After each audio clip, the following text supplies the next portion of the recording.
Imagine spending years mapping out the exact biological pathways to cure cancer, only to watch your life's work vanish when you realize the previous studies guiding you were completely fabricated. A team of researchers recently built an artificial intelligence system and fed it over 2.6 million cancer research papers published across the last 25 years. This diagram represents that massive archive of literature. When the scan finished, the AI had flagged over 261,000 of those papers as potentially fraudulent. With 10% of these analyzed papers now under a cloud of suspicion, we have to investigate whether the foundation of modern cancer research is becoming dangerously unreliable. The papers the AI flagged exhibit the fingerprints of what are called paper mills.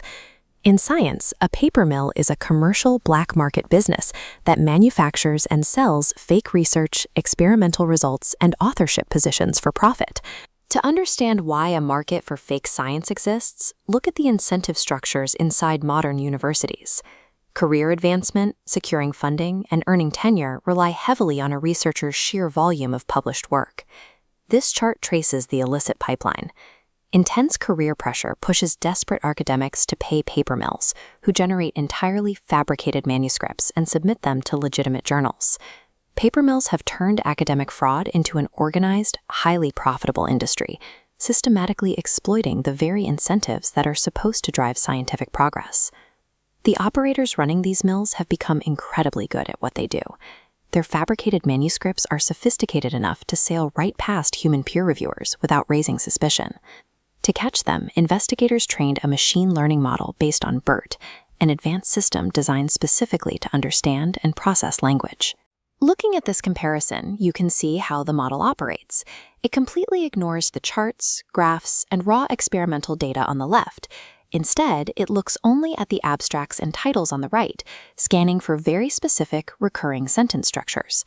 Over time, the AI learned to recognize the subtle phrasing and vocabulary habits used by the fraudsters.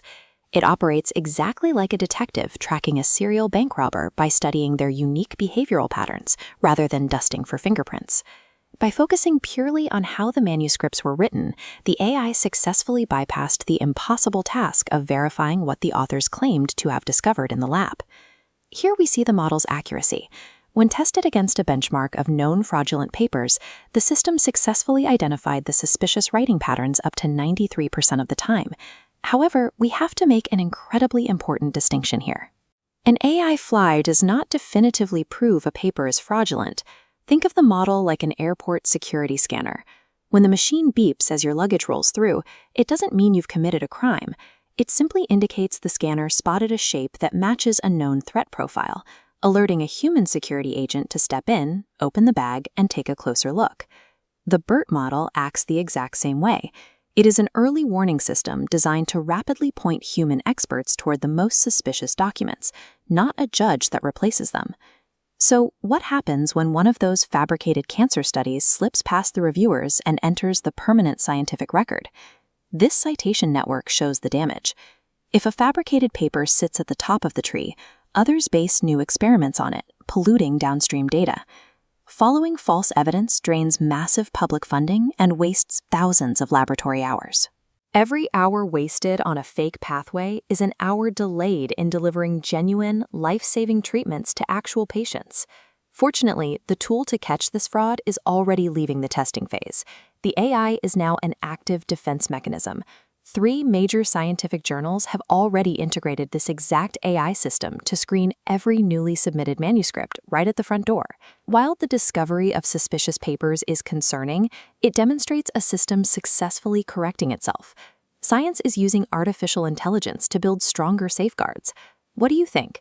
Should AI become a mandatory screening tool across all scientific publishing? Or is the risk of mistakenly flagging legitimate, hard-fought research too high? Let us know in the comments. If you enjoyed this breakdown, be sure to like the video and subscribe to the channel. We'll keep exploring the breakthroughs and the challenges as science and technology continue to evolve. Thanks for watching.